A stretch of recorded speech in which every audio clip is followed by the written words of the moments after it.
Cara, tem que agradecer o Roger pelos serviços prestados até aqui, o título gaúcho, e deu.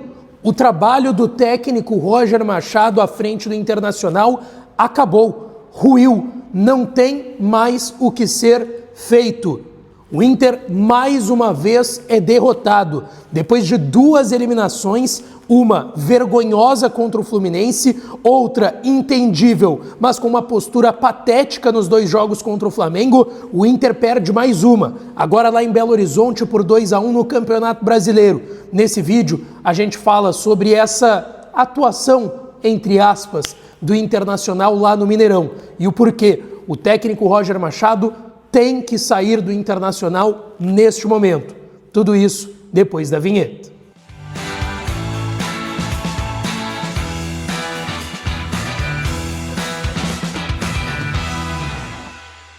Fala, minha rapaziada, sejam bem-vindos a mais um vídeo aqui no canal. Antes, não te esquece, deixa o teu like, te inscreve, ativa o sininho das notificações para tu não perder nada por aqui. E é claro que esse conteúdo e todos os outros têm o apoio e a parceria de KTO, kto.bet.br. Vai lá para brincar, para se divertir. Site proibido para menores de 18 anos. Jogue com responsabilidade. Se tu não tem registro ainda, vem aqui no primeiro comentário fixado desse vídeo. Entra no link que está ali e faz o teu registro lá na KTO. Bom, terminou agora, lá em Belo Horizonte, derrota do Internacional para o Cruzeiro por 2-1, mais uma dentro do Campeonato Brasileiro. A sequência do Inter é terrível dentro do Brasileirão, mas se juntar ainda os jogos das Copas, que eram os grandes objetivos do Inter para brigar por título na temporada 2025, essa atuação, essa derrota fica mais constrangedora ainda e a gente vai falar sobre ela. Bom, tudo começa na escalação do técnico Roger Machado. O Roger caiu para um Fluminense que não é muito mais time que o Internacional, mas que é melhor treinado do que o Inter hoje do Roger Machado, e caiu para um Flamengo que é um grande time, é verdade, tudo certo, mas que o Inter mal chutou a gol, mal incomodou o Flamengo. Enquanto times com folhas salariais muito menores que o Inter fizeram frente contra esse Flamengo do Filipe Luiz. O Inter nem frente conseguiu fazer, nem brigar conseguiu contra o Flamengo. Eu trago esse contexto porque, depois de 2 eliminações da forma com que ocorreram, a gente esperava, bom, pelo menos vai ter algum tipo de mudança. O Inter vai tentar mostrar algo, o Roger vai tentar mostrar algo, fazer alguma mudança na escalação, algo do tipo. Não, senhores. O Inter foi mais do mesmo desde as 5h30, quando saiu a escalação do Roger Machado. Fazendo uma troca. A entrada do Richard, um jogador que, na sua contratação, todos já diziam que era insuficiente para substituir o Fernando, e veio para, nesse caso hoje, ser titular na vaga do Thiago Maia, que fez 2 apresentações boas, é verdade, contra o Flamengo, e eu vou ser justo. O Thiago Maia teve uma lesão, tinha que fazer algo, ele botou o Richard. Por que raios ele não botou o Luiz Otávio? Por que raios ele não botou o menino? Que ele tanto elogiou nas últimas coletivas, quando botou ele, que ele entrou bem, que ele foi importante, e agora ele bota o Richard. O Inter começa com os mesmos problemas. O Cruzeiro teve mais a bola para estar jogando em casa, mais de 40 mil torcedores do Cruzeiro lá no Mineirão, natural que fosse ter mais a bola, mas o Inter que pegava a bola e às vezes parece que não sabe o que fazer com a bola. O Inter pega a bola e parece não saber o que fazer com a bola. E foi assim contra o Cruzeiro, até tomar o gol do Matheus Pereira. Eu acho discutível o lance, não acho que foi uma falha gritante do Rocher, mas era uma bola que ele poderia ter pego, tanto que se tu olhar o replay de novo, a bola passa ao lado da mão dele, mas é um golaço também do Matheus Pereira, e isso tem que ser dito. E até o gol do Matheus Pereira, o Inter não estava jogando nada. E o Inter acorda e começa a jogar depois do gol do Cruzeiro. Jogar bem é detalhe para esse Internacional do Roger Machado, mas o Inter começa a ter mais a bola e jogar mais, tentar criar oportunidades a partir do gol do Cruzeiro.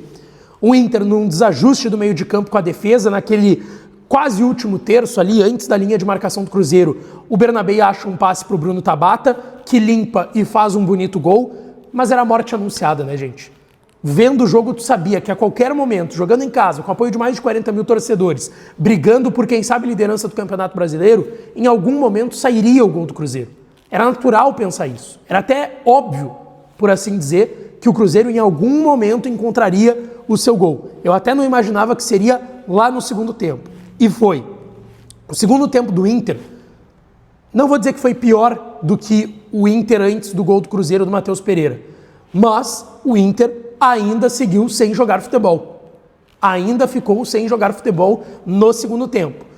Recebia a bola do Cruzeiro, devolvia a bola para o Cruzeiro. Recebia a bola, devolvia a bola para o Cruzeiro. Não conseguia ficar com a bola, não conseguia criar jogadas. A única alternativa era botar nos laterais para tentar ir na linha de fundo e fazer um cruzamento para a área.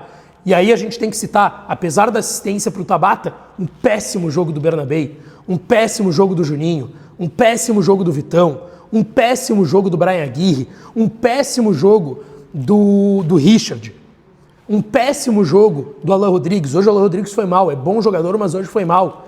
Um péssimo jogo do Wesley. Um jogo razoável, no máximo, do Tabata, porque teve o gol. Mas fora isso, foi o mesmo Tabata de sempre. O Tabata que ali cisca, recua, cisca, recua. Cara, o Alan Patrick às vezes parece que joga quando quer. Às vezes tu olha alguns jogos dele e parece, cara, ele não tá querendo jogar, não é possível. Aquele Alan Patrick que a gente elogia, lambe o tempo todo, fica maravilhado com o que ele pode fazer em campo. Às vezes parece que ele só não tá afim de jogar. E quando ele não tá afim de jogar, o meio-campo do Inter não funciona. E aí tem que depender do Alan Rodrigues, que hoje não estava numa boa noite, e aí nada do meio-campo do Internacional funcionou na partida de hoje.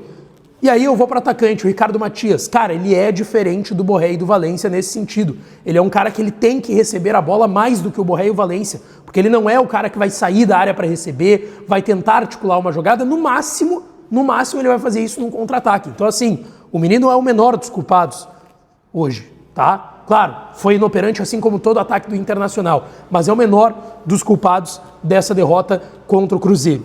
E aí, eu vou aqui citar mais uma vez, foi uma pergunta do Tiger Junk lá na eliminação contra o Fluminense, e que mais uma vez é adequada de se dizer.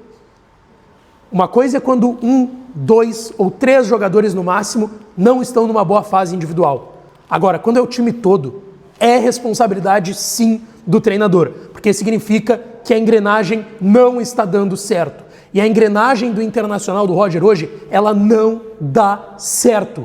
O trabalho ruiu, o trabalho faliu. Eu acho o Roger um mau técnico? Não, eu não acho. Eu acho que ele é o único culpado? Não, eu não acho. Só que ele é um dos grandes culpados do Internacional estar nesse momento, com certeza. E tem que haver a troca. Não pode usar a bengala de ter vencido o Gauchão. O Gauchão não era vencido há, sei lá, 8, 9 anos, desde 2016, gente. Ganhar o Gauchão não era mais que obrigação do Internacional nesse ano. Então parem de usar como bengala ter vencido o Campeonato Gaúcho. Exploda-se o Gauchão. Exploda-se o Gauchão que o Roger ganhou. Era obrigação dele. Todo mundo bateu palma porque foi invicto, jogou bem. Mas a realidade do Inter é outra. Tem que brigar por título grande. Tem que parar de se apequenar dizendo, não, mas ganhamos o Campeonato Gaúcho invicto. Deu de se apequenar. O Inter é muito maior do que vencer o Campeonato Gaúcho, que tem que vencer, beleza, mas o Inter é maior, o Inter tem que brigar por Libertadores, tem que brigar por Copa do Brasil, tem que brigar por Campeonato Brasileiro, se não tem condições financeiras e elenco para brigar pelos 3, que brigue por um. E o Inter não vai brigar por nada nesse ano, porque foi incompetente de cair para o Fluminense nas oitavas da Copa do Brasil, é pior, mas foi incompetente também de nem levar perigo ao Flamengo na Libertadores, e o Campeonato Brasileiro está perdido, vai ser no máximo para brigar por uma vaga de G8, se abrir G8 ou G6 para o Campeonato Brasileiro, para jogar, quem sabe, uma pré-Libertadores do ano que vem. Então, vamos lá, o trabalho do Roger acabou, e o dessa direção também. O senhor José Olavo Bisol, que ninguém mais sabe o que está fazendo ainda no Internacional.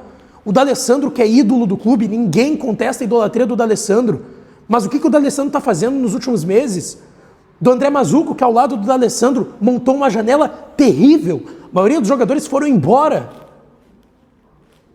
Onde é que está o trabalho do Internacional? E aí eu pergunto, o senhor presidente Alessandro Barcelos, que prometeu que o Inter ia brigar nas Copas, não avançou em nenhuma das oitavas. Bom, gente, agora vai ter coletiva do Roger, vamos ver se alguém vai falar na zona mista, algum jogador, algum dirigente vai botar a cara, a tapa. Vamos ver, gente, mas olha, o momento do Inter pede uma troca de treinador pelo menos.